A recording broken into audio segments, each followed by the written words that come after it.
Добрый вечер всем. Мы очень рады, что здесь, в общем-то, собралось довольно много народа. Bonsoir. On est content qu'il y a pas mal de gens ici. Et aujourd'hui, on va parler des archives comme héritage culturel. Uh, Thank you very much to be with us for this new seminar about archives. And now we will speak about archives as cultural heritage. And if you want, you can choose your language. You can speak in Russian, in French, in English, I don't know, in Chinese if you want. But normally it's really up to you.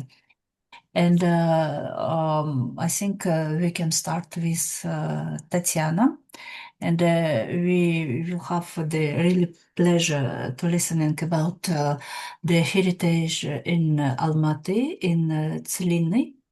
It's for me, it's really interesting because I was there with my colleagues, and I think it's the very, very important initiative in Central Asia to preserve some documentation about archives on contemporary arts in Central Asia. It's contemporary arts and archives. It's not in the same level, but it's very interesting. And now I think it's up to you. Thank you. Всем добрый вечер. Hello everyone and bonsoir à tout le monde. I think I will be speaking English tonight and I'm so thankful for being here. Thank you for having me. Thank you for inviting me. And I'm super happy to share about the project I've been working on for some time. So let me start my presentation. I will open the slideshow. So, again, hi everyone. My name is Tatiana, and I work and live in Almaty, Kazakhstan. For almost 3 years, I've been working on this amazing documentation project at the Tselinny Center of Contemporary Culture. And in the poster, it is presented that I would be presenting with Jamila Nurkalieva, who is our director of the center, but I think unfortunately she's not able to join us tonight, but she's passing her highs to everyone too. So let me tell you about this project that we do. It is called documentation, and I wouldn't be talking tonight only about this project, how we developed it, but also how it still lives today and how we try to experiment with it. So documentation, it is a digital database on contemporary art of Central Asia. But between friends, we call it digital archive on contemporary art. And there is some statistics and facts on this slide, but what you need really to know is that our center have been up and going since 2018, and the project was started only in 2021. So it is a very young digital archive on contemporary art. It's been only 4 years in operation, but we already have so much to share. So there is some more statistics on this next slide. If we talk numbers, since 2021, we have digitized more than 5,000 materials. Mostly these are different texts and publications. But if we talk the volume of the data that we have, these are Sorry, most. Tatiana, so sorry about for interruption. You move to the next slide, isn't it? Yes, yes. Because Don't you see it? we continue to the first one. I Okay, think, yeah, perfect. now we have the problem, yeah.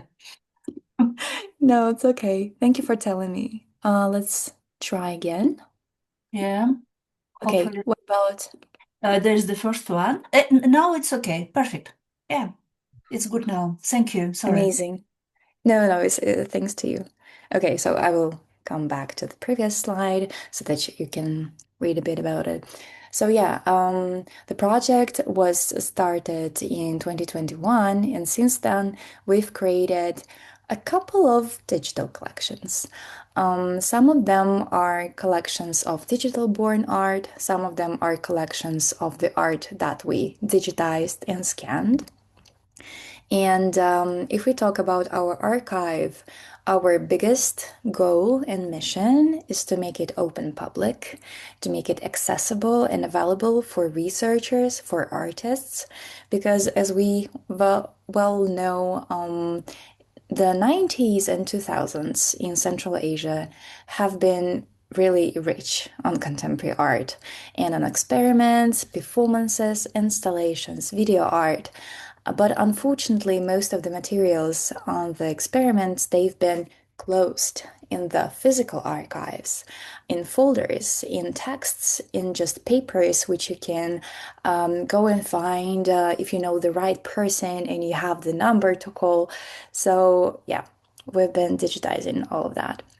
And as for our project in general, we are very active on the outside. So we're trying to create different partnerships with different foreign institutions, such as in Russia, in Europe, in the UK, in the USA.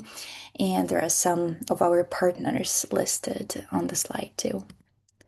So if we talk about the collections that we have different thematic collections. And one of the first ones that we've created in 2021, it was called Shaizia Video Archive. That's the archive that comprises at around 600 hours of videos, and these are different video documentations of Almaty art scene of 1990s and 2000s. So they were created by this amazing contemporary video artist, Shaizia. That's his nickname, but unfortunately, he's not with us any longer. So what we do, we work with his heir and eldest daughter, Asemgul, and she provided us with materials. We are still in the process of digitizing them because 600 hours of videos is a lot, and she helps us decipher the information. So which other collections do we have? We also have this Tselinny archive, so the archive of our center. And here you can see different extracts taken from the video arts or video documentations or photographs of the collages, paintings, and mixed media artworks that we have in our archive. So this collection, it comprises different artworks that we usually commission for the projects that we create. For example, the video on the right, now you can see Alexander Ugay. It is one of the Kazakhstani contemporary artists, and he helped us create one of the first artistic projects we had at Tselinny Center. It was very interactive. The thought behind it was to involve the Almaty citizens in our first artistic project. So what we did, we created an open call so that basically any citizen of Almaty could participate in it.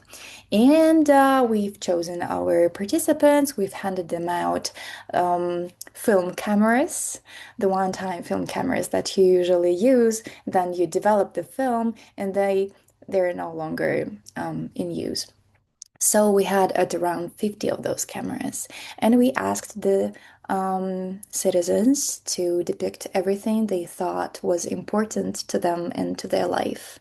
And it happened back in 2020, I think, yeah, 2020. So that's the Tselinny archive.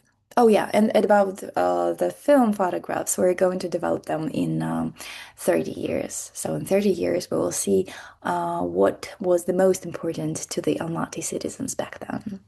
And that's our way to say to the society that we see you, we want to engage with you, please come to us. We want to know what you care about. We also have this amazing Charles collection. So the first collection that I talked to you about was Shaizia Video Archive. That's a private archive. Tselinny Archive, that's our center's collection. And now this is the collection that we share with a museum of contemporary art in Antwerp in Belgium. It's called MUCA. And this Charles collection, we have several editions of it. So each year we try and prepare, we select the artworks that we want to basically present abroad because this MUCA museum, it is positioning itself as the most, let's say, the most, maybe that's not the right word, and I'm sorry for that, but rich in collection Eurasian museum. So this is why we presented them the shared collection of the artworks of Bachet Bubikanova, video arts of the Geselltractor Contemporary Art Collective. There are different collages, paintings, photographs, documentations of performances. So we're really trying to put the contemporary art of Central Asia and particularly Kazakhstan out there. And I want to talk a bit more in depth about this particular archive. It is called Soros Center of Contemporary Arts, or the Soros Foundation Archive.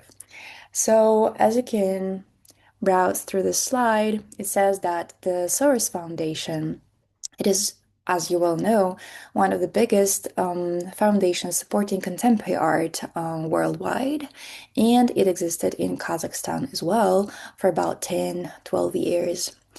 Unfortunately, it closed up in 2010s, but the archive was still preserved, and it was pretty voluminous.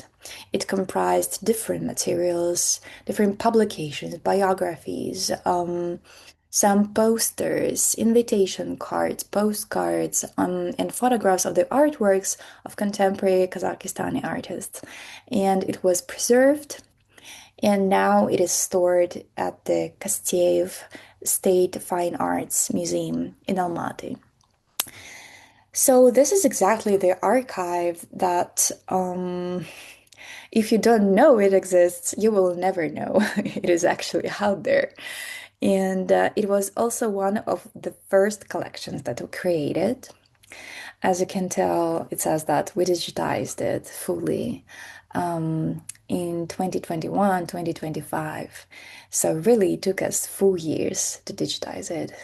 It is huge. And we're pretty happy about it, even though we're still in this big and very long process of attribution and description and then publication of the archive on our website. We still have it digitized. And here you can also see some names under the title attributed. So here's some information on what we have digitized, how many folders, how many photographs, and so on, and how many of those materials we have attributed yet. And the names, Asel, Jarnar, Palina, T, these were all our interns that helped us work with this amazing archive, because without them it wouldn't be possible just to work on it. So this beautiful Soros Center of Contemporary Arts Foundation Archive, it is the biggest that we have in our collection. And I want just to show you some visuals about it, because these are just statistics and facts, and I know that visuals are the most amazing usually. Okay, so yeah. So these are some film photographs that we have now in our collections. These are different backstage photographs of the performances, of the installations, of the exhibitions of the 1990s and 2000s. And for us, the most intriguing part is that to attribute these photographs, we tend to talk to the artists. So it is the most amazing part of our work, I would say. the moment when we text or we call, we find the contact of a particular artist and we invite them to our space just to introduce ourselves, to present our archives, and then to ask them about the stories behind all these artworks and photographs. And what we've learned so far that almost I would say the majority of the artists whose artworks are in this archive, they forgot about it.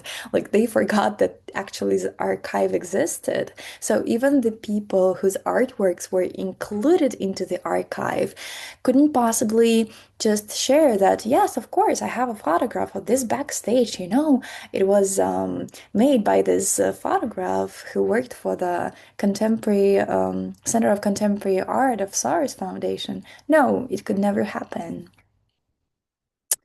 And apart from the photographs, we also digitized different biographies that were written by the workers of the center, different publications.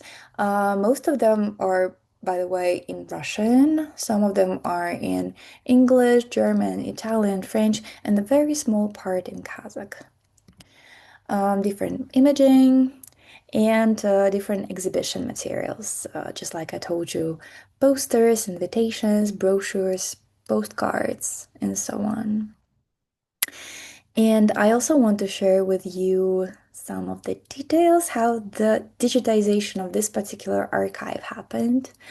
It is very 2000s like, but unfortunately nowadays we haven't invented any other way to digitize the paper printed materials. So this is basically the photograph of the shelf at the Kosteyev Museum where right now the archive is stored. And some very short videos of how we digitized it using the office printers. This is how the folders looked. And this is pretty unusual to us as well, because in contrary to our other collections, this is the only archive that we have to digitize physically. And yeah, these are the film photographs on the right.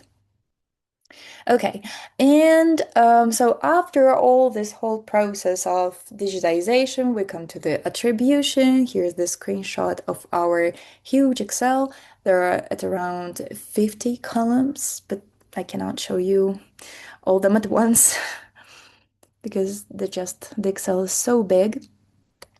So we do the attribution in here and then we publish it on our website. And I'm so happy to share that just 2 months ago we started publishing the first digitized materials.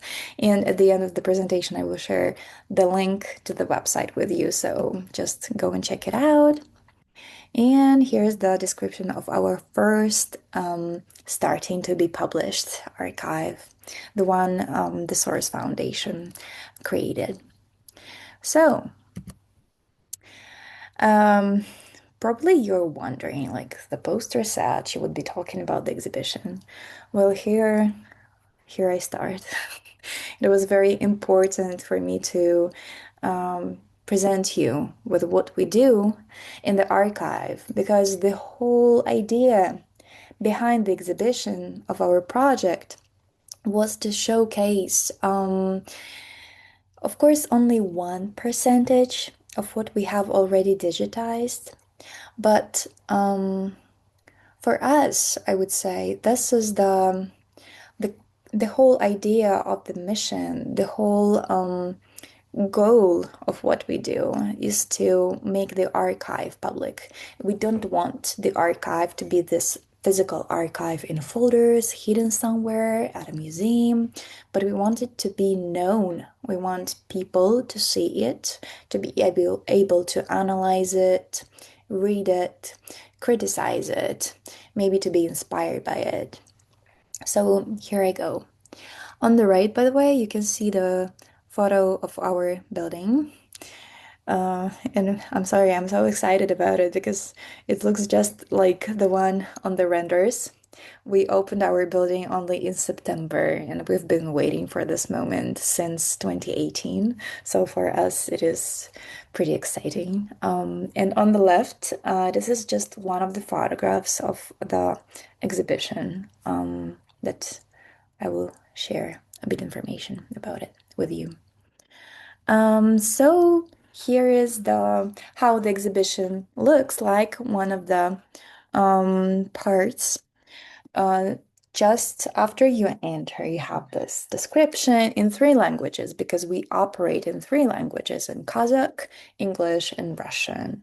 Of course, most of the materials that were in this archive are in Russian, but we are the center of contemporary culture, and that's why we really want to translate it to all three languages. So you can see different texts in here, but really we're um, more than just text. So this is just photographed from the other side. You can also spot some video clips, some weirdly maybe hanging text more on the wall.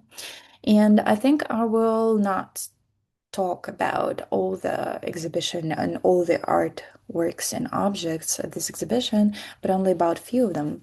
So let me start with this table.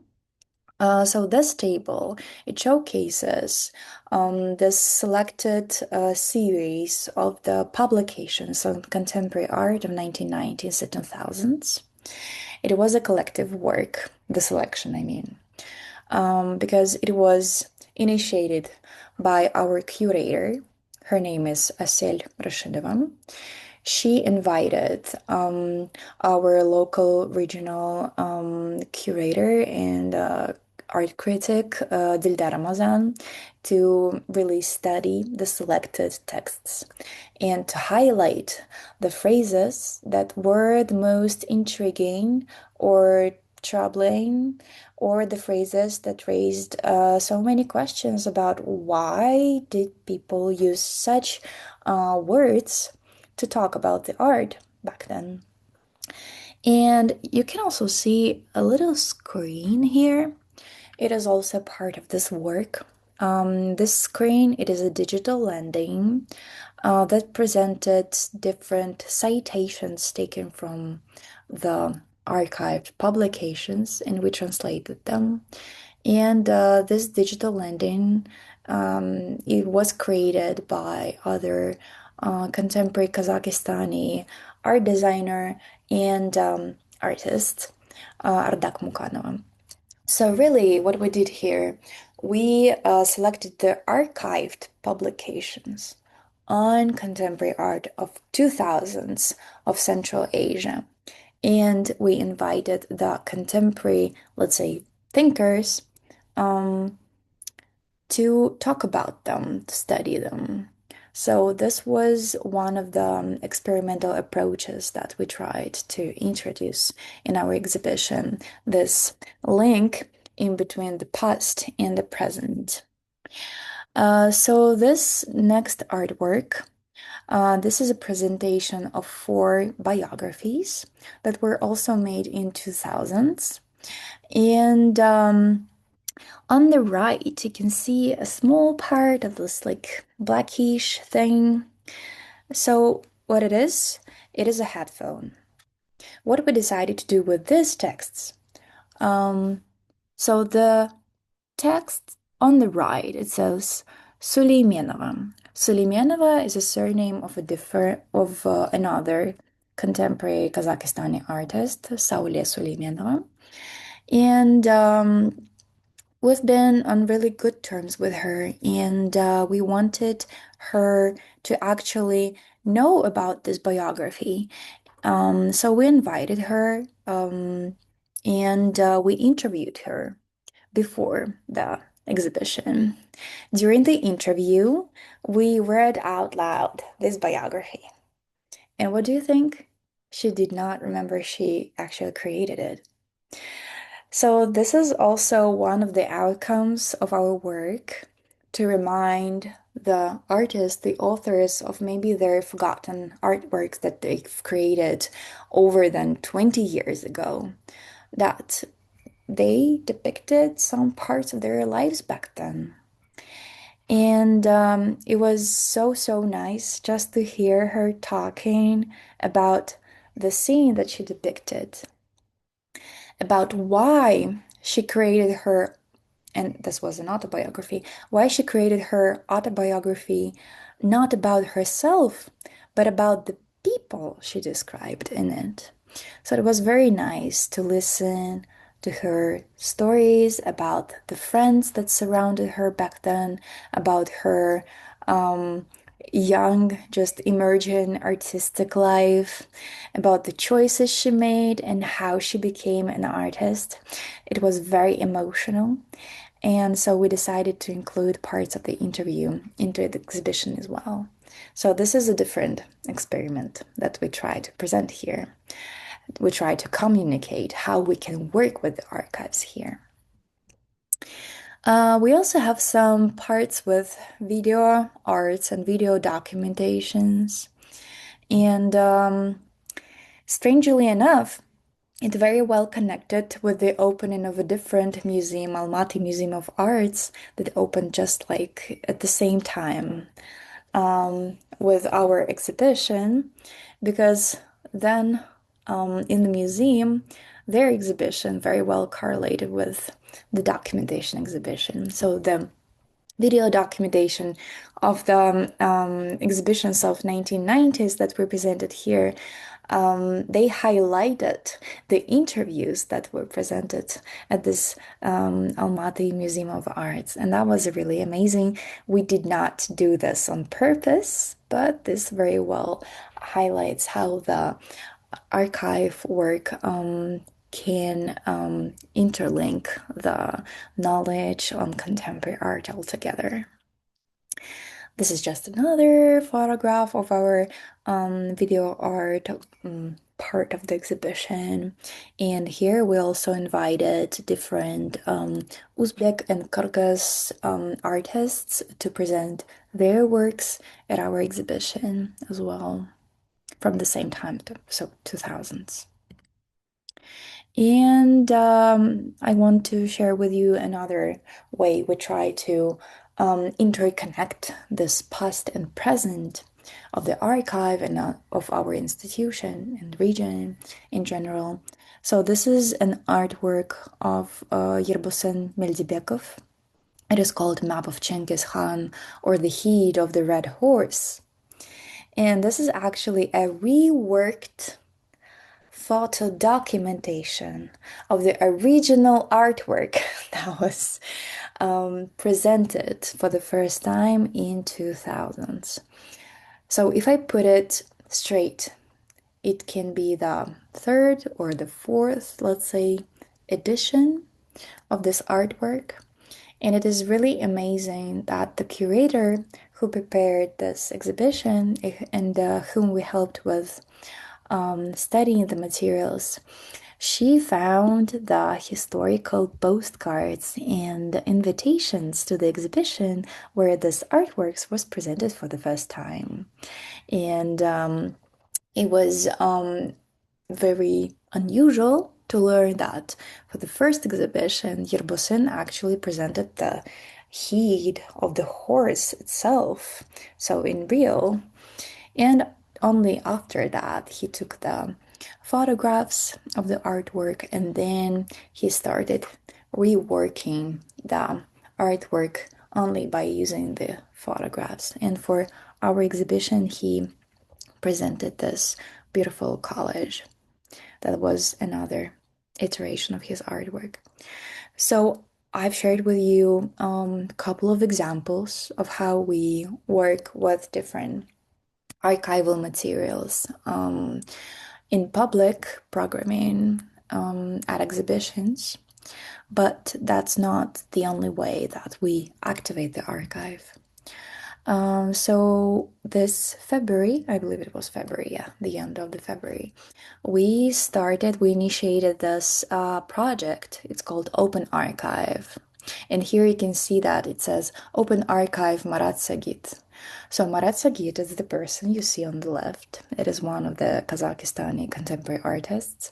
He was one of the first ones who worked in 1990s, 2000s with different performance experiments or like these murals, huge murals he painted. And what we decided to do, we really wanted to highlight the artists whose photographs we found in this Soros Foundation archive. I mean, these photographs that are look pretty much archived, right? And no one can see them unless we develop them.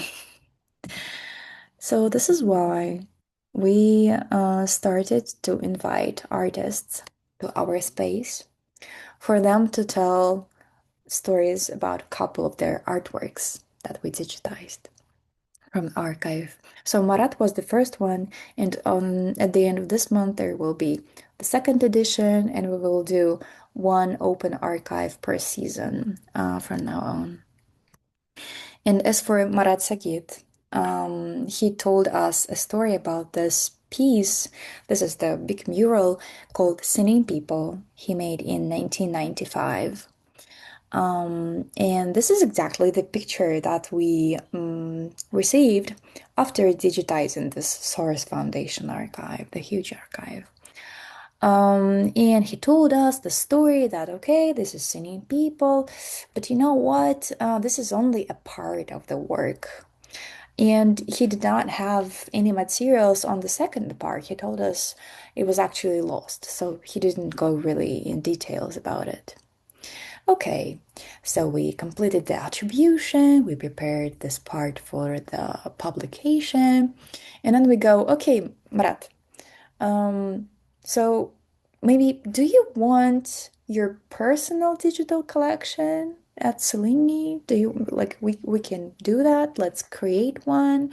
Let's publish your works that you want to see on our website, not only the works that are a part of a different archive, but let's select it together or yourself.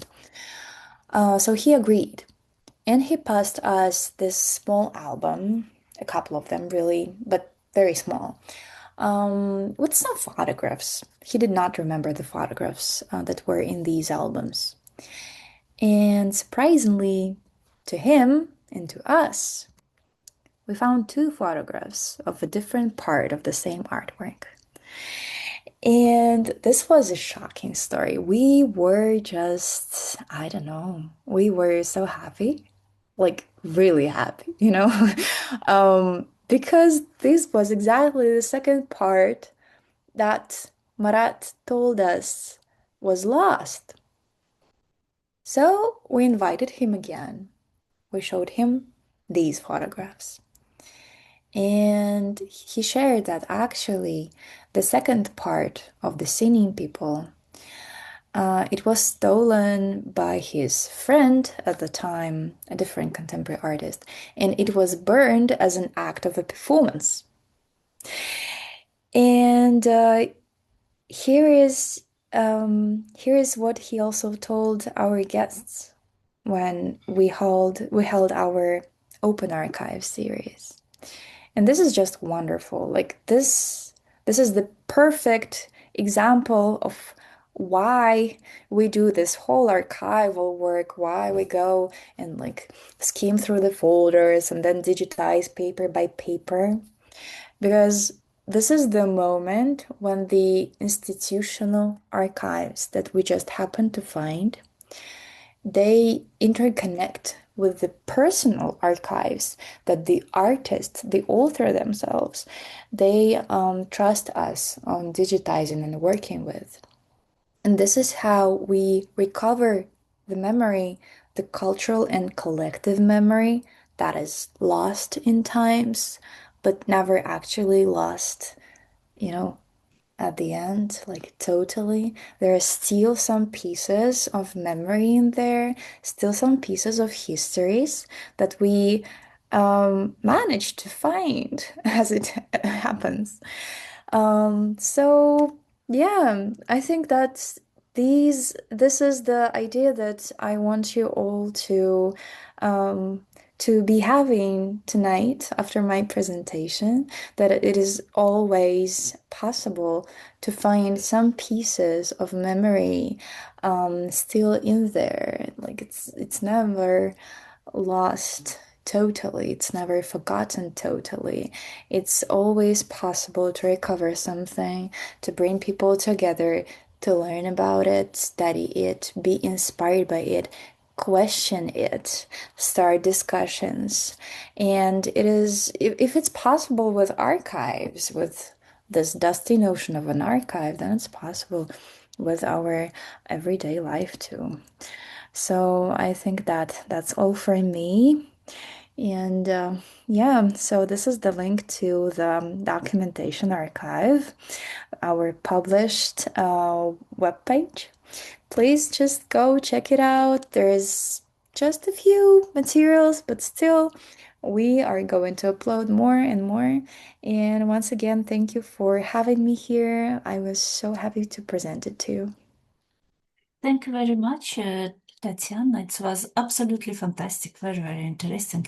And I think now we must move to the next speaker. Yeah, we will listen to Irina Galkova. Now we move in all the geographical space from Central Asia to Siberia, and we will listen about the Dead Road in Siberia, throughout the ancient and official archives. We will still to be in official, not states archives now. It's flows for yours, Irina. Hello, everybody, and I'm really grateful for inviting me to this seminar. And I would like to thank the seminar organizations for this great opportunity to discuss, well, the different aspects and patterns of socialist heritage. And I would like to thank my Tatiana for her profound and interesting presentation on this artistic archive.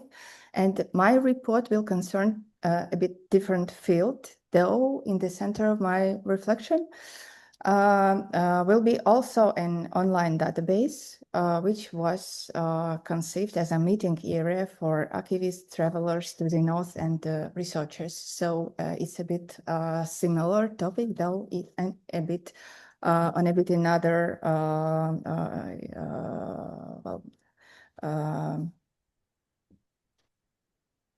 issues. My name is Irina Galkova, and I'm a member of Memorial Association, and I will speak about the online museum, The Dead Road. I'm one of the authors of this project, which was launched quite recently in 2025 by the Memorial Vilnius Association. It was made in partnership with the Czech organization Gulag CZ. It is a website dedicated to the a bit wide history of a railway beyond the Arctic Circle, which was one of the most ambitious Gulag projects in the beginning of 1950s, and which in fact was never built. And our work on this project began 6 years ago in Russia, before the war against Ukraine began and before the liquidation of Memorial International. And it's been completed already in immigration and within the framework of a new organization, that is to say, in quite different reality. But still, I think that the importance of our project has not diminished in current circumstance and maybe even increased. Our initial idea was to make visible the work of non-professional historians who studied the physical remains of this Gulag construction in late 80s and 90s, when Soviet archives were not yet accessible, and there were almost no information about this construction and about these camps. The history of Stalinist terror had not yet been written. By the end of our work, we understood quite clearly that we should also attract attention to the current distortion of memory and to the repeating of almost the same patterns of violence and authoritarian management in the region. The archives of different memorial organizations contain reports on expeditions to the Dead Road, and not only reports, but also artifacts, documents, and photographs. A significant part of such materials is still held in private collections. And despite the opening of state archives, these materials retain their great value. And well, especially now when access to Russian archives is again quite problematic. However, the fragmented nature of these collections is a serious obstacle for researchers, and there are some, well, research work already done, and there is one monography written about the history of the Dead Road, and it is almost all is based on the state archives. Well, the fragmented nature of these collections is a serious obstacle for the researchers. That is why our first goal was to detect all these materials and to make them accessible. Our another goal was also to recall that mood of 90s years when the search for the truth about the past became almost a life necessity that drove people to go on to long and difficult journeys. And well, thirdly, we wanted every object and every part of the story to have a clear geographical reference, because in fact, in many publications dedicated to the Dead Road, there was a horrible mess of events and places related to them, and we just wanted to be a bit more clearly presented. So the structure of the website was shaped by these ideas, and it consists of three main sections. First is a catalog that shows artifacts and documents from non-governmental collections and provides information about expeditions and gives information about the persons and relates their stories. Then there are two long grids that tell the story of the Dead Road's construction, as well as the history of the expeditions, and they also reveal the contemporary situation in the region with its quite striking parallel to Stalinist time.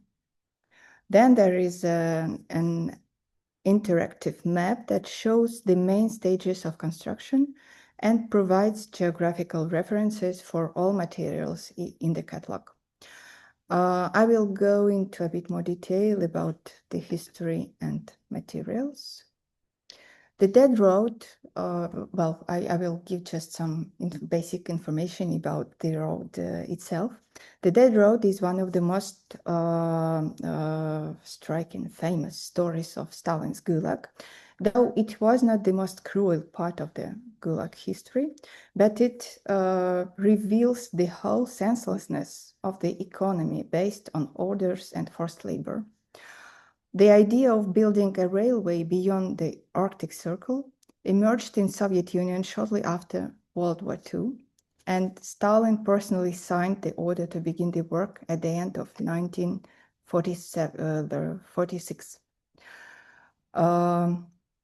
The route ran through an uninhabited area to a northern seaport, and you can see now the first project because the initial plan was to be the port of Miskameny on Yamal Peninsula, but later it turned out that the depth of the Bay was too shallow, and the project changed just in some weeks, and the route was redirected to the port of Igarka on Yenisei River.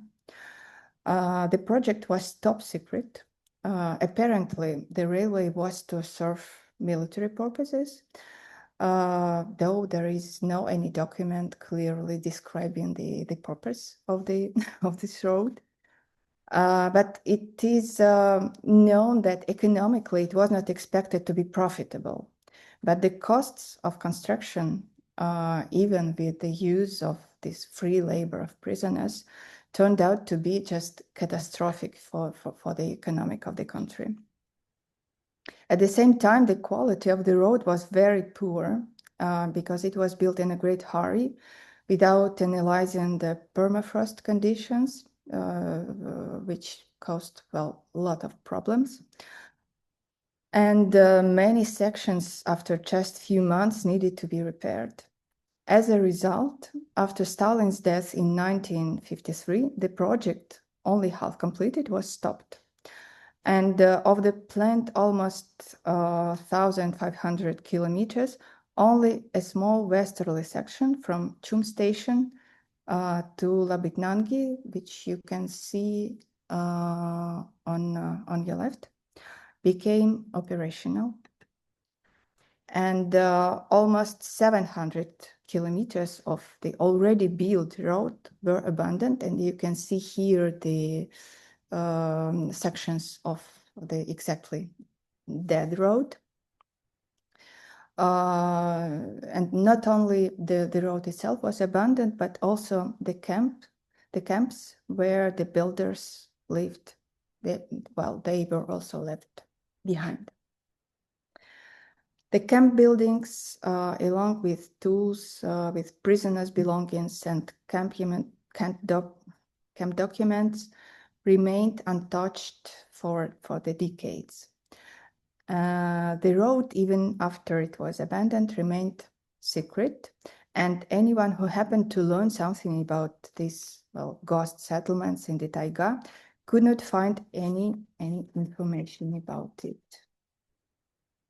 The first published text about this road was the documentary novel Dead Road.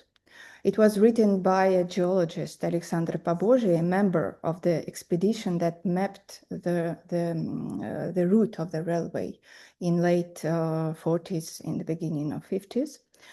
And this story was published in the Novi Mir magazine in 1964 during this brief period of Khrushchev tour. But later this team was closed again. And the first research expeditions were organized only in late 80s, when the subject of the Gulag was no longer prohibited topic. And Pabozhi's novel became a kind of a guidebook for such travelers, because there was no any other text describing the route and the situation about the construction of this road. And very naturally, they adopted this name, Dead Road, used by the author in their publications. So,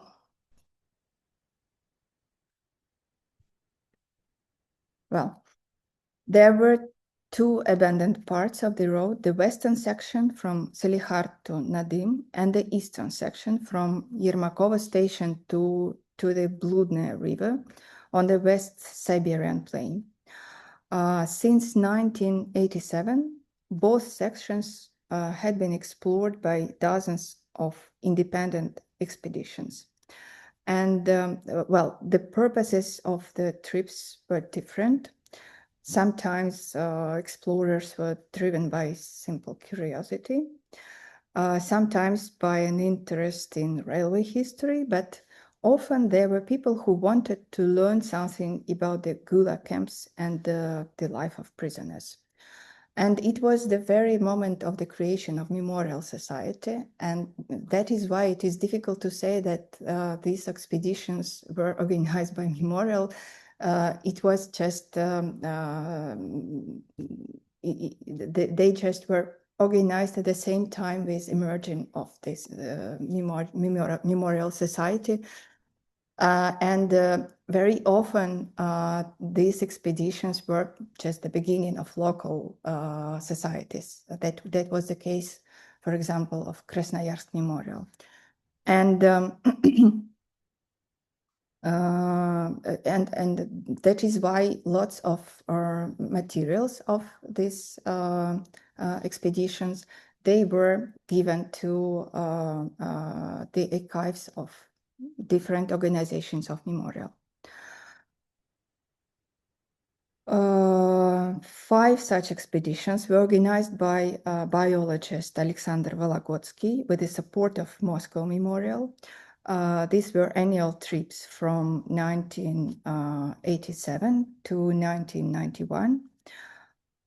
Then regular trips to the eastern section were made during 1990s by members of Krasnoyarsk Memorial and by local travelers with their support. In the early 2000s, 3 expeditions to the both sections were organized by the team of Czech researchers who later founded Czech Memorial in Prague. And this is exactly this, this organization, Gulag CZ, they are the same people who have organized Czech Memorial. So materials collected by these 3 research groups formed the basis of the collection we present on our website. These are mostly photographs and videos because, realizing that the structures were falling into ruin, the researchers sought to document as many details of the camp facilities as possible. And that is why the photographs they made in 80s and 90s, they are really precious now because this construction, many of this construction doesn't exist anymore. They also found lots of camp documents that had been prepared for destruction when the construction was closing, but were not destroyed. And in one of the barracks, for example, Alexander Vologodsky found an entire catalog of prisoners' personal cards inside a stove. The expeditions also brought some small items for museum collections and so on. The team of Czech researchers had set a fundamentally new goal. They decided to take 3-dimensional photographs of one of the preserved camps and to build a virtual model of the camp. And they carried out this project between 2013 and 2016. This is a separate project, and I give you the address of their online museum, so-called, with presentation of this model. But on our website, we present virtual models of objects created during this project, and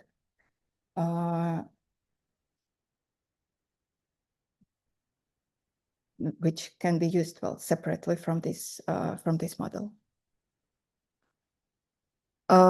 After or in between of the trips, the expedition members tried to get in touch with people who went through the camps of the Dead Road. And in the 1990s, many of them were still alive. And some of the former prisoners of the Dead Road, in fact, they were members of memorial societies in their own cities.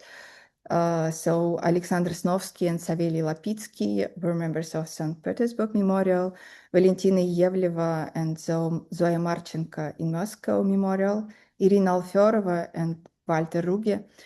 They were in, they lived in Germany, but they were in very strict, in very close contact with Krasnoyarsk Memorial.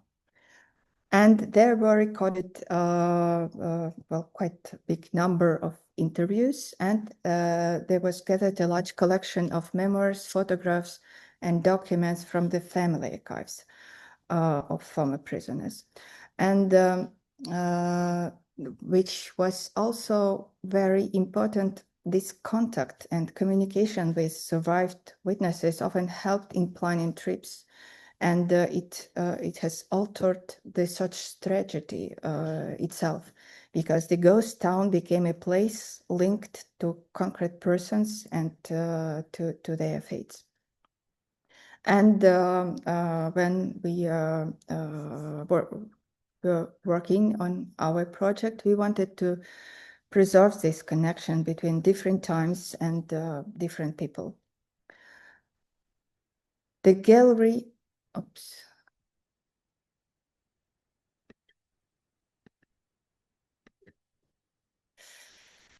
The gallery features not only expedition materials, but also documents and objects from private archives, and the witness section presents the story of former prisoners and exiled persons.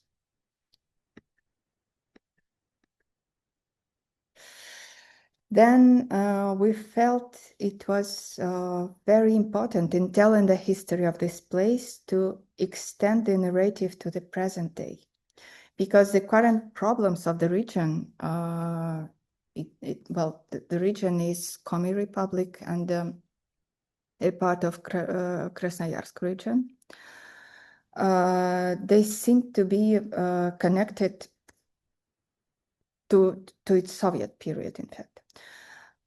Civilization has come to this area in the form of violence, that is, violence against nature and violence against human beings. And unfortunately, it continues to develop in the same way. And today, the central part of the transpolar route, I'm speaking about the very section where road has never built, the central part of it, has become the site of the largest oil and gas extraction operations. These works are causing serious damage to the environment and to the traditions of the native peoples. The region is, in fact, in a state of ecological disaster. Today, gas and oil play a crucial role for Russia, not only economically, but also politically. And the open discussion, that is why the open discussion about the region's economical problems is now impossible for local people because of the threat of repression. That is why it was equally important for us to pay attention to this problem, even if it seems to have no direct relation to our topic. The Gulag has not completely disappeared from this region. When the Gulag system was destroyed in the beginning of 1960s,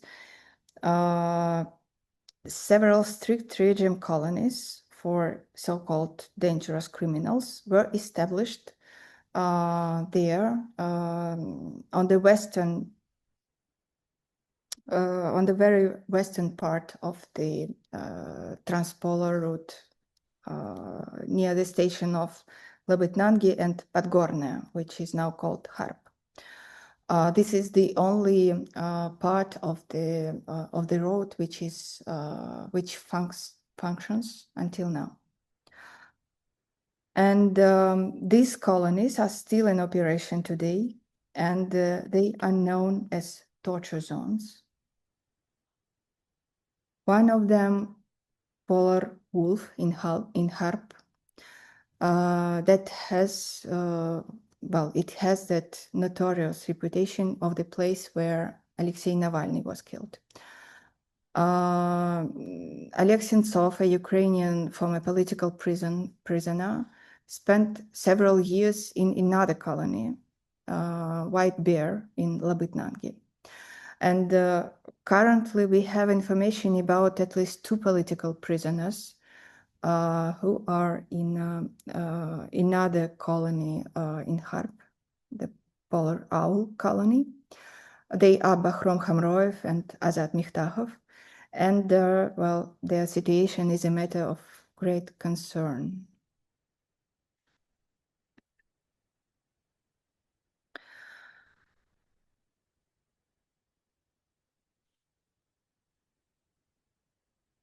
On the background of this reviving Gulag, there emerged a project to revive the Transpolar Road. Maybe you've heard something about this project, named Northern Latitudinal Railway.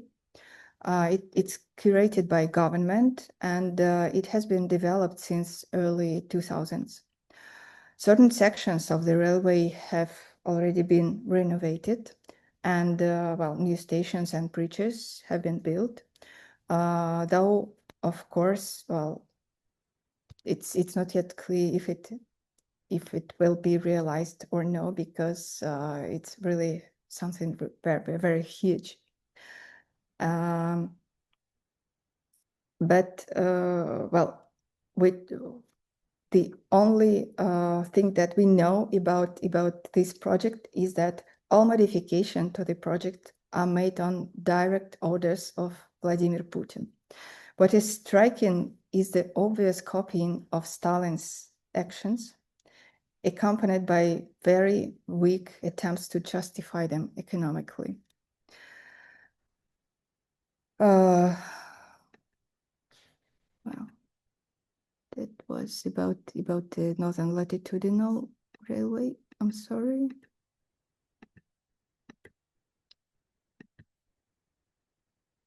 The memory of the Gulag in the region has shaped significantly.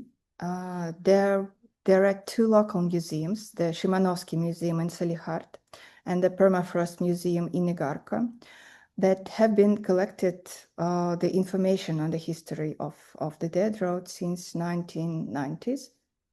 One of them was devoted to the western section of the dead road and the other one to the eastern.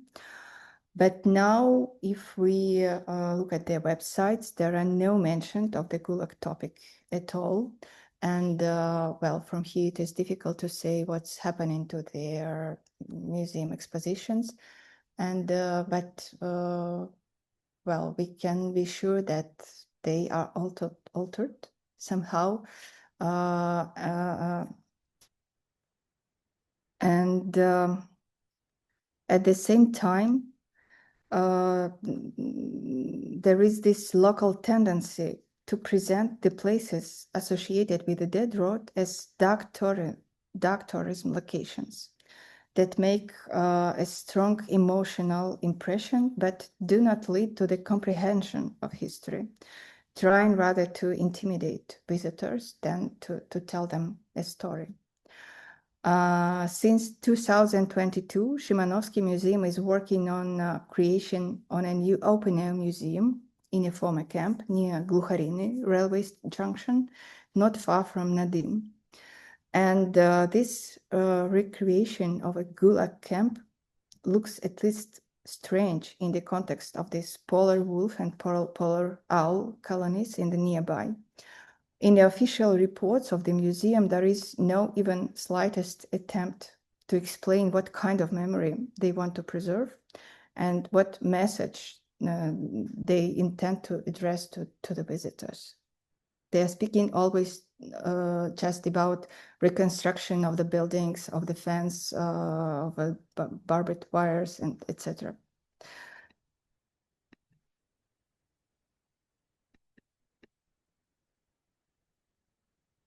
In current situation, our project becomes not only a research tool, but also a way of preserving memory and attracting attention to the problems of public memory related to the problems of society in whole. It was very important for us to present alongside with the artifacts the views and opinions of former prisoners and of the expedition participants whom we've interviewed during our work on the project. Thus, the objects, and we they are accessible, these interviews made by us with the organizers and participants of these expeditions, and the interviews with witnesses passed through Gulag that were taken from the archives of memorial organizations. Thus, the objects and documents are presented within the context of personal stories and, well, a thoughtful look at this history. This kind of memory just, I believe, it just urges to think about the contemporary situation, not only about the past.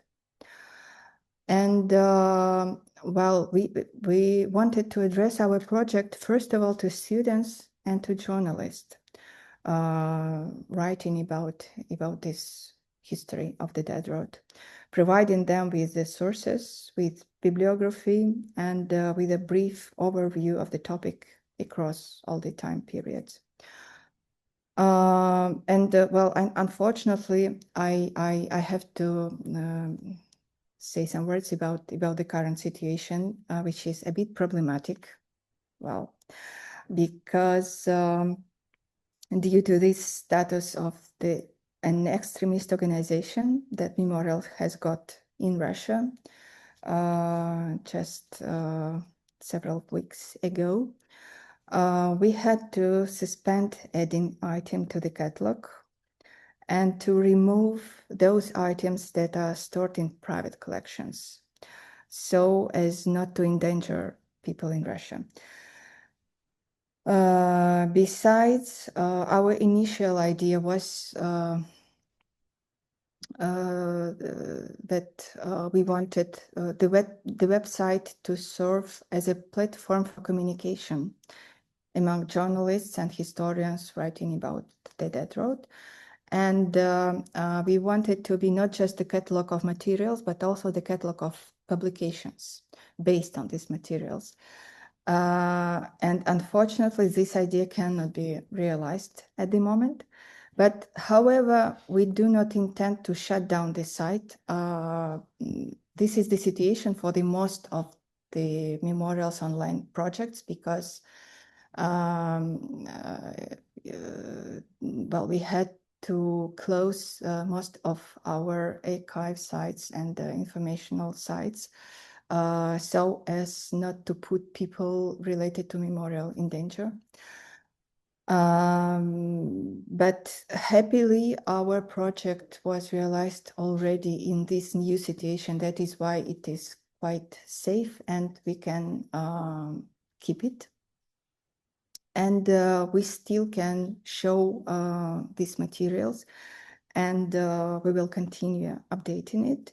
And we believe it will be, anyway, it will be useful for the researchers and for everybody interested in this topic.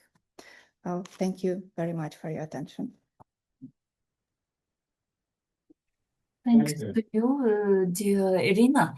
And now I think we can have some question, maybe some. Yes, thank you very much to both presenters. Maybe, yeah, I will start with question to Tatiana, with two questions actually. One question from my really very personal interest regarding the connection between the art community and music community in Kazakhstan.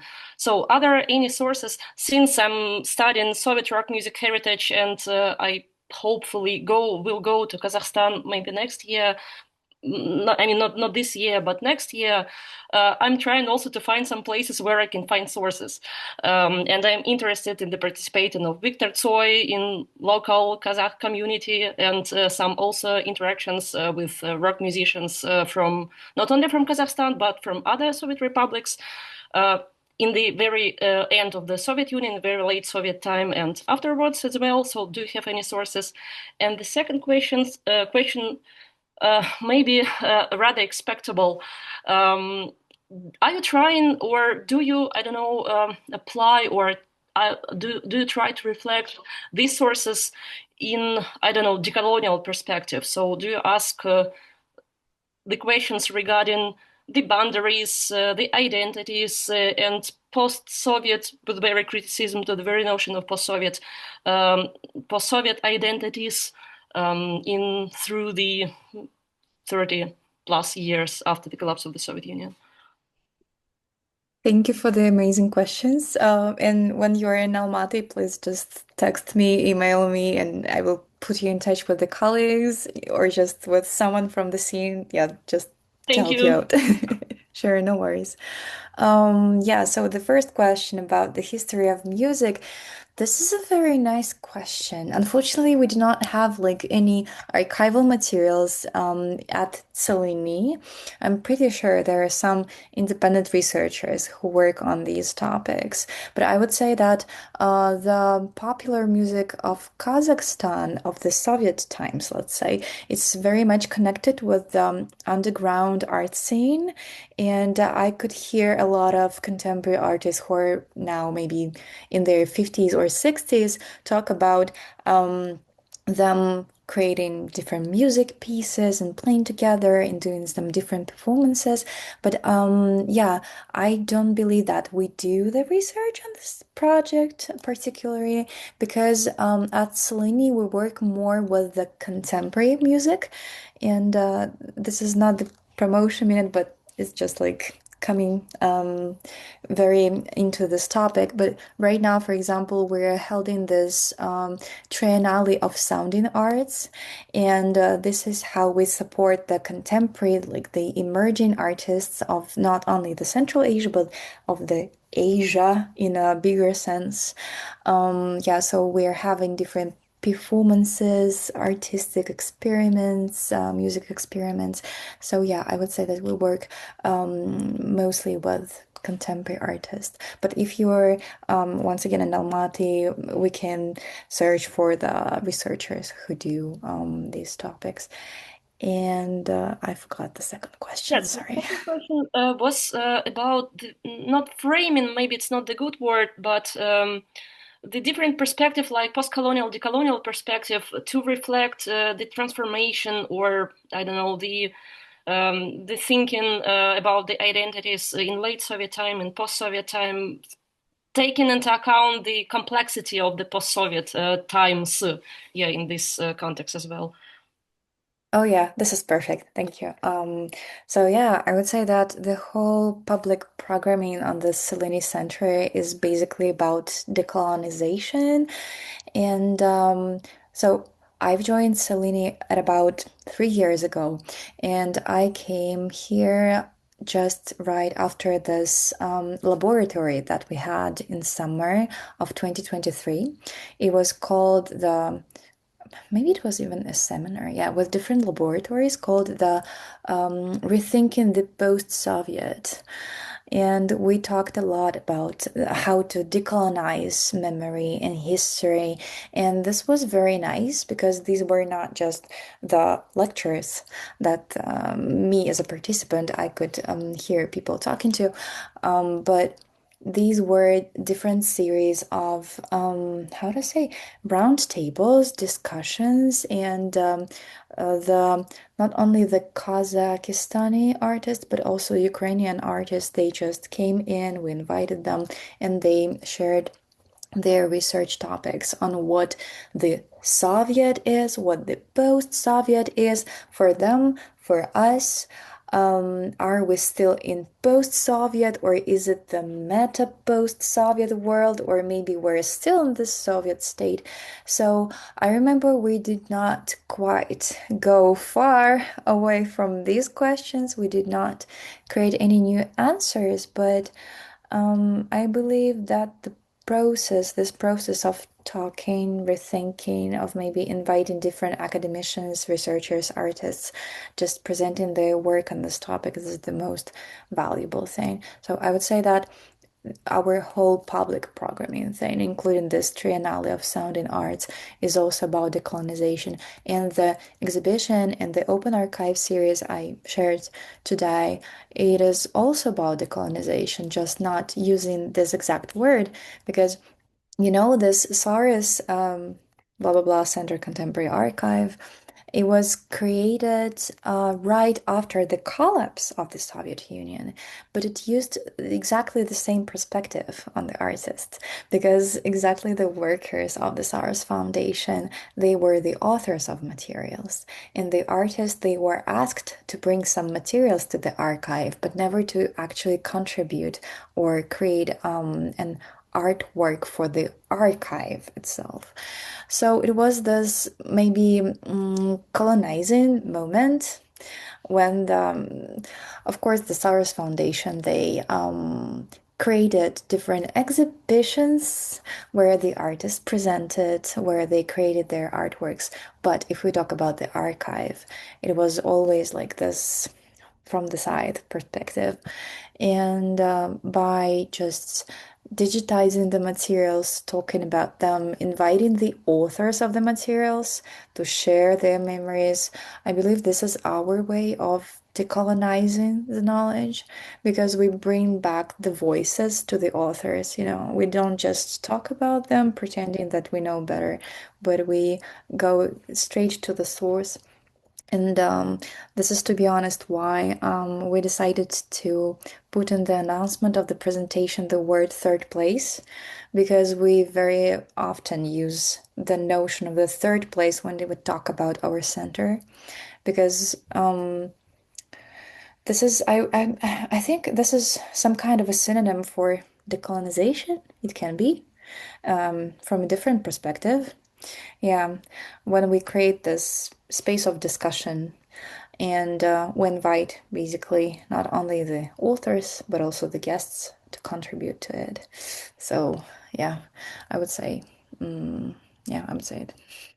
Yeah, thank you very much. Sure, thank you for the questions.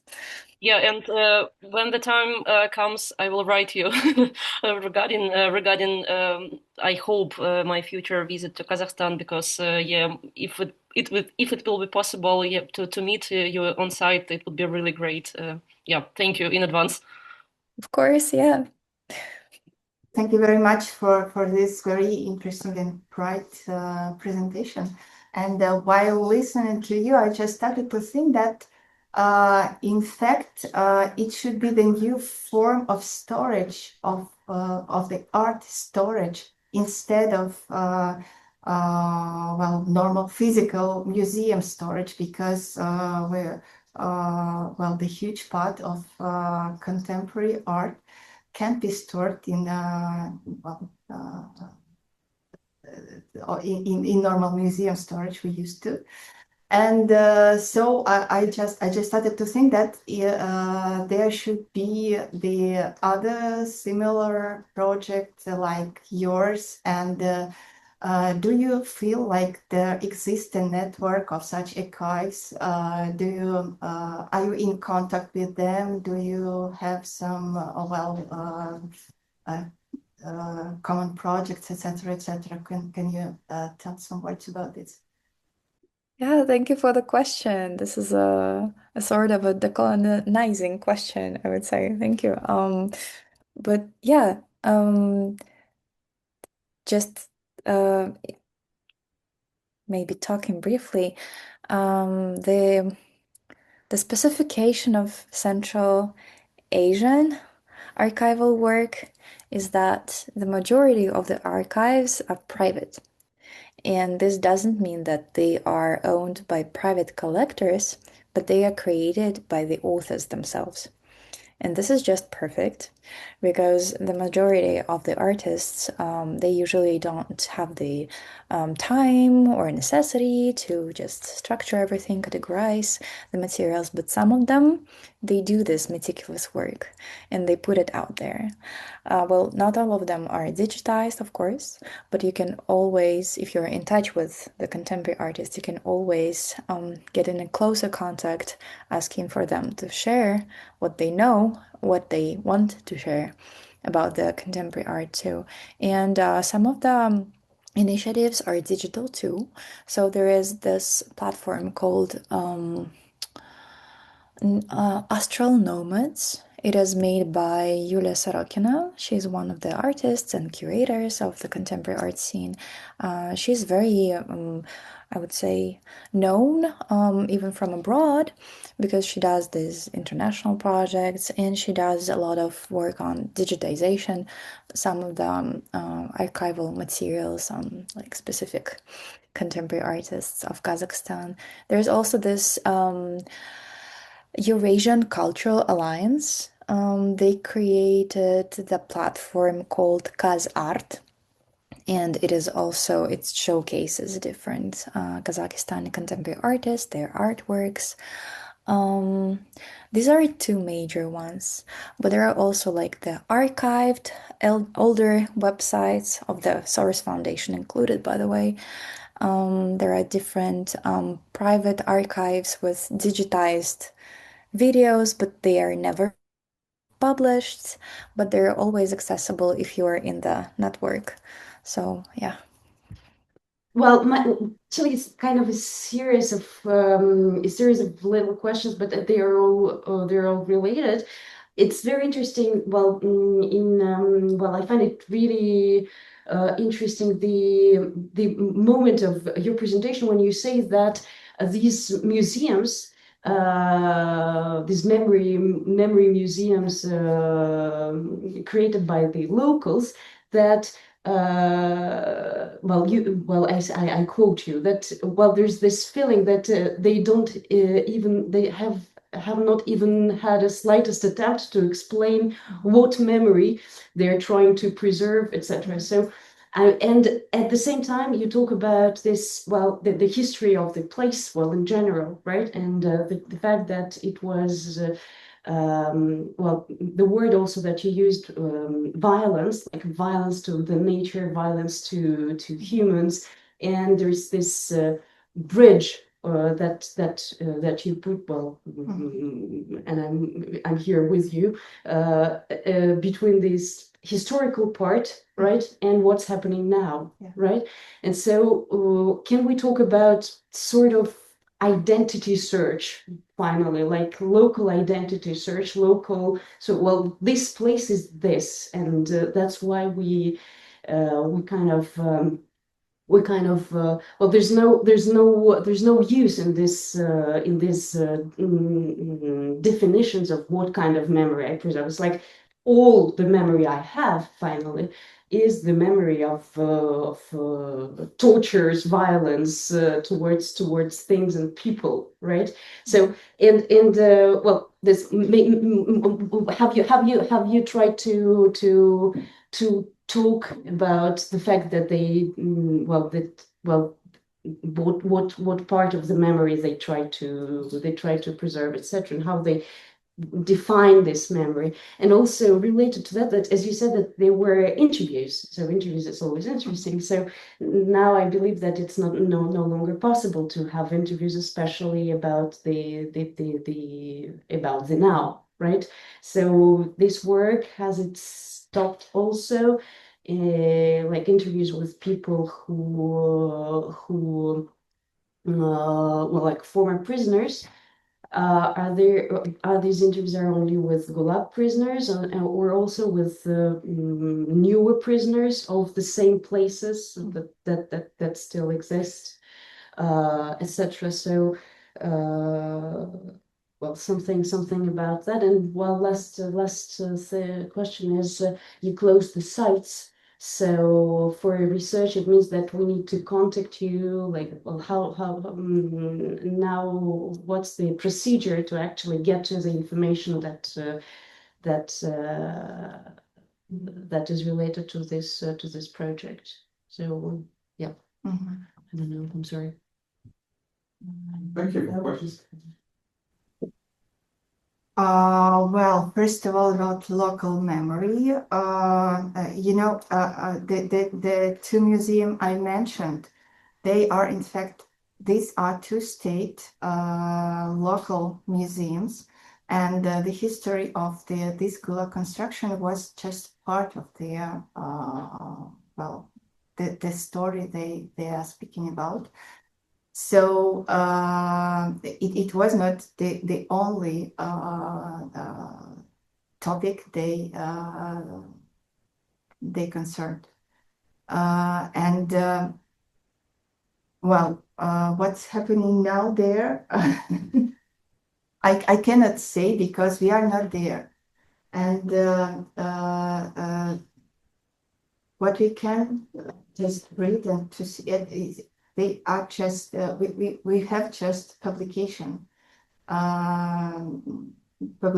in local on local sites and local newspaper. That is kind of information accessible for me, and I don't well, I don't dare to say that I have enough information to judge on how they treat this memory on the place. But I just see a kind of difficult situation about how to treat this memory, and a kind of a fear to treat it incorrectly according to this political situation. And I'm quite sure that this memory is really important for local people, and they want to keep it, and they want to treat it in right way. Well, I mean, not as just the people, not just like a memory of prison, but like a memory of people who were there and who lived a part of their life there. But officially, there is no such a sign that we will find something on the place. And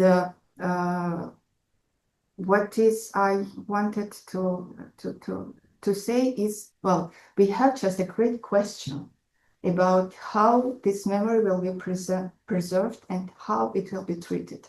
And in fact, on the background of this well, late events with Gulag Museum, with the Memorial Society, we can say that it's a real problem for those who dare to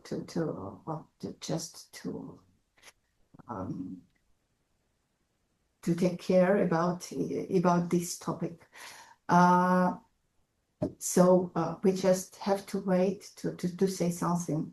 How it will be shown, what story they will dare to present, what they will be allowed to do. We just don't know, but these reports about how this camp is reconstructed, they look very, very strange indeed. It's just like they are creating the new camp. And I don't know, maybe Vlad will add something, because I know that he visited the Salihar Museum at least some years ago. Yeah. I just, I'm not sure that this situation is still like you witnessed, but maybe maybe you can just tell us a few words about how it will be about 2021. 21. Yeah. Can I add something after the question to you also? Okay. Yeah. So then about the interviews. Well, of course, it is no longer possible to take an interview of witnesses, because they are no longer in life, unfortunately. But we have a number of such interviews registered. If to speak about the participants of the expeditions, we hope to take some more of them, because we know some people who are ready to speak. We just have to find this possibility and to meet and to register them. Of course, there is still this problem if they are still have to go to Russia. It can be dangerous for them if we publish this interview. But anyway, we will use all the possibilities to take the interview, and then we will see which of them we can publish and which of them we can just store until the moment comes. If to speak about the new Gulag history, no, we didn't make any interview with this new political prisoner, first of all, because it's just too new and too horrible. And we know that the most famous prisoner. He's just not alive anymore. And two other are in quite difficult situation. And well, Oleg Sentsov, he's in Ukraine, and there is the war in Ukraine, and it's well, I think that the best we can do about this issue is just to speak about current situation, to attract the attention to what's happening there now. And when the time comes, we're trying to document it, but it's not yet the question. Well, then about the information. Well, it appears, well, our site, in fact, appears to be the only archive site which is still open. If to speak about memorial archive websites. This is not the normal situation, and I hope that all our materials will be accessible in well, some period of time. It's just well, it was the urgent situation, and we just need some time to realize how we can open them safely. But everything that is published on our website is still accessible, and there is the address, and everybody can write us if well, if you are interested in this or that material published on our website. You can just contact us, and we'll well, the materials will be sent to you.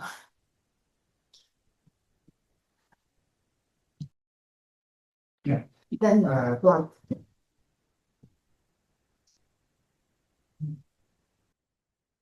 yeah, I hope that, can you hear me? Yeah, great. So yes, I was in Yamal in 2021, and I've seen Salihard and this short part of not dead road from Labutnangi to Chum. And at the same time, it's interesting that in this, how it's called in English, Yamal Denets Regional Museum Exhibition Complex named of Szymanowski, the exhibition about the dead road was very small. I've shown, so in this site you can find my photo. It's all about the dead road, and if you know nothing about the history of this one of the biggest railroad projects of the Stalin's period, it's very hard to find a lot of information. Yes, near the center of Salihard you can find a memorial with locomotive from this road, but that's all. And Salihard also changed a lot after Stalin's period, because you can find some Soviet barracks, but at the same time, Yamal is one of the richest region in post-Soviet Russia. So, of course, the main part of Salihard is new buildings, building after millennium. And I think that for people who live in Salihard, the history of Ostrog, and Obdorsk, Ostrog, the fortress, wooden fortress was built here in 17th century, is more important than the history of industrial heritage and with this railroad.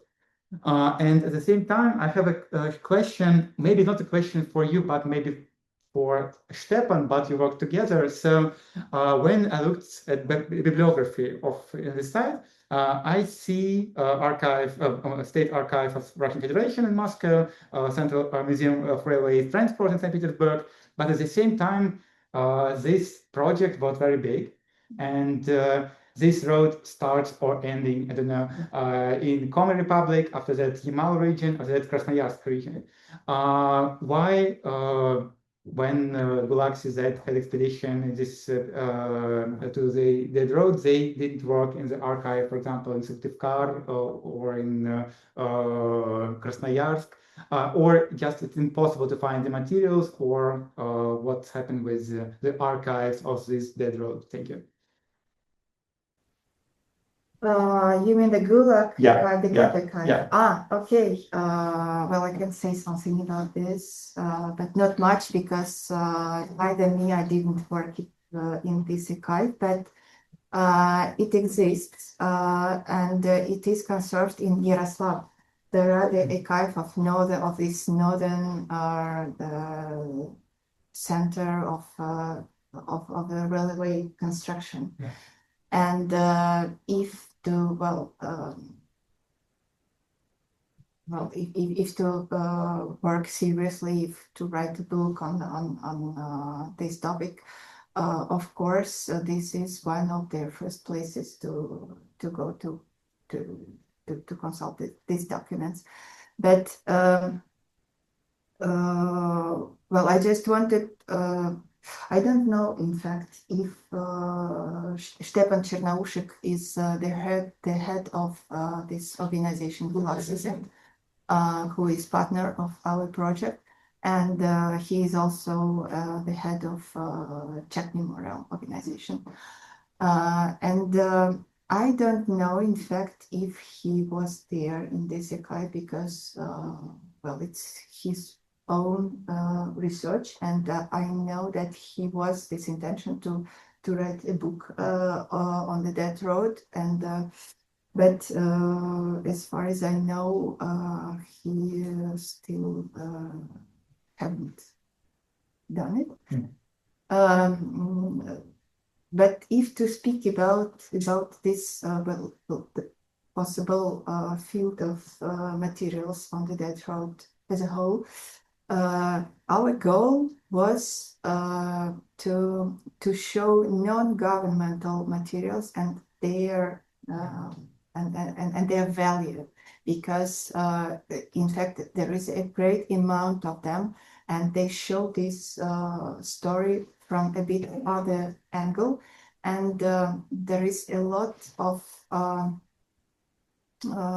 well, I would say that this view through our set of documents and materials is more humanistic, because there is a lot of personal accounts and the testimonies about how it was, and not just these documents relating the construction itself.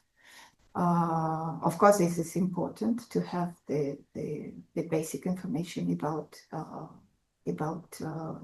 the construction, about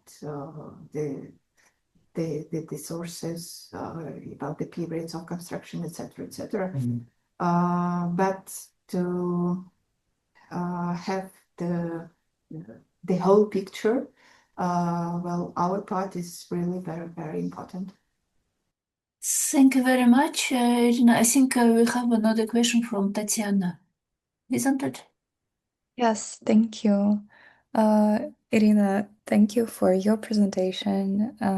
I believe that this was a very emotional research that you had to do, so thank you once again for doing it. It sounds very tough.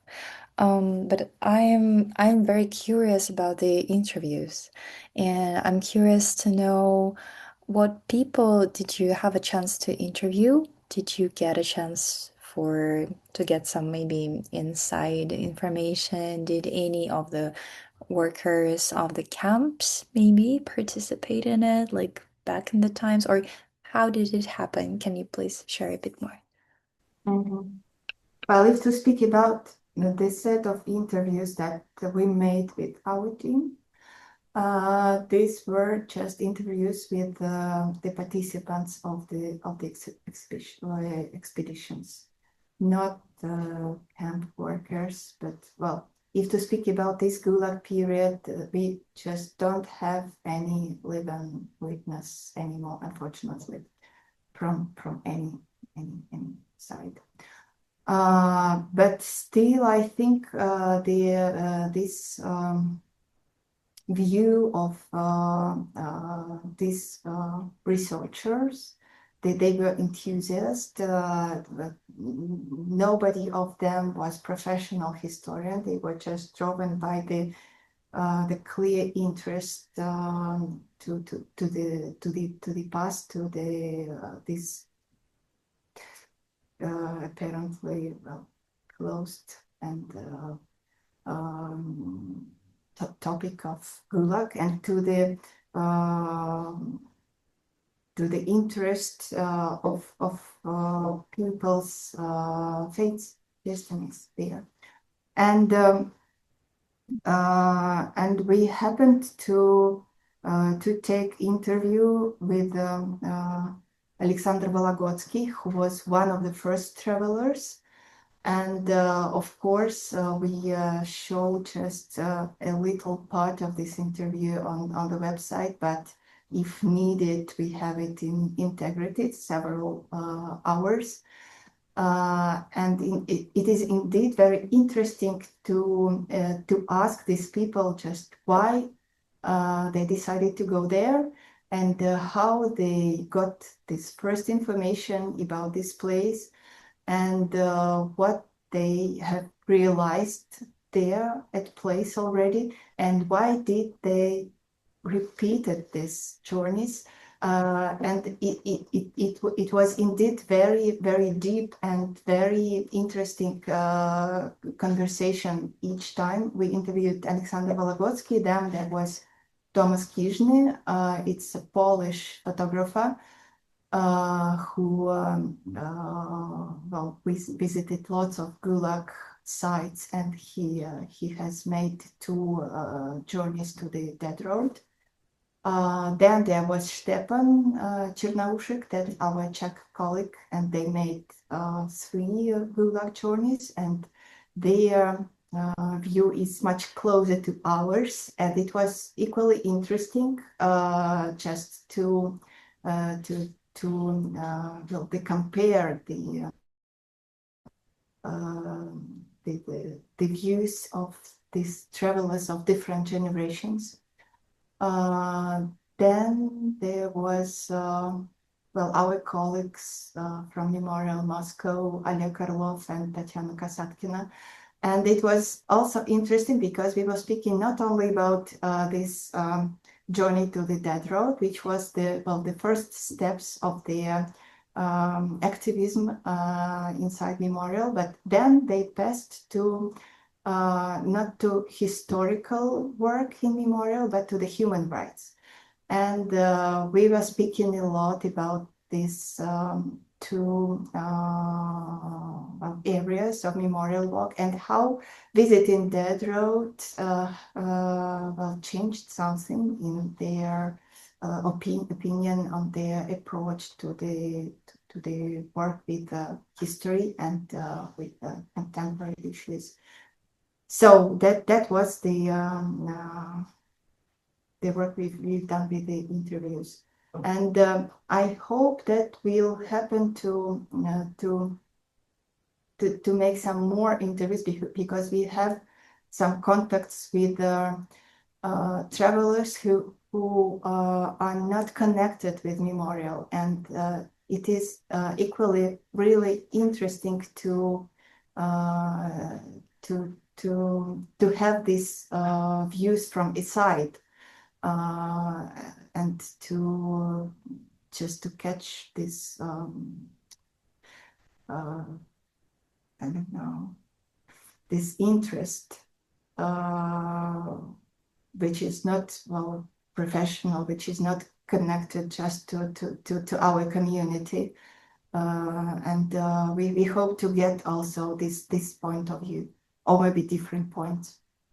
Thank you. It sounds like you're trying to also evaluate the interests of the people who are making these trips. Yeah, this is not something easy to evaluate. Sorry, but yeah, thank you for your work. Thank you so much for the question.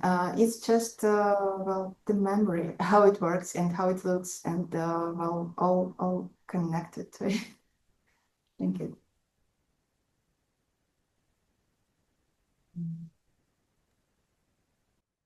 maybe the last question.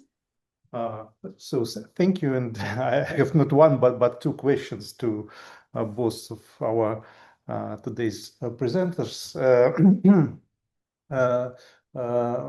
I want to ask Tatiana about the maybe the conception of your activity, and I'm interested in its multi-scale essence, because, for example, we know some studies, for example, the famous book of Sharon Zukin, who studies the center of the contemporary art in the North Adams, and show how they find their way in the process of formation of the local identity and so on. So maybe you you told some things about what you consider as the goal of your work, and maybe you can add something about this different goals of this work. For example, not only when you're addressing to the global audience, but also to maybe local one. This is the question. And the question to Irina, I'm also interested in what you said about the interaction with local historians and museums, but maybe the question which I can pose is what were some samples, and were there some samples which you consider as a good ones when you begin the work on this project? So maybe some similar projects you can mention which also do similar work, maybe on other material, on other cases, and so on. You mean the state projects? Or? No, not the state, but some project maybe in other countries or other areas, geographical areas, which do the same work of mapping of such a difficult past and such territory with difficult past. Thank you. Okay. Yeah, thank you for the question. This is actually the central question. Maybe I should have started my presentation with it. The documentation archive that I work on is only a small part of the Tselinny Center of Contemporary Culture, I'm sorry. And this is very important to highlight. Even though we have, I would say, the similar mission. So at the center, we also have like this publishing program, public program with different educational courses and like triennale sounding arts.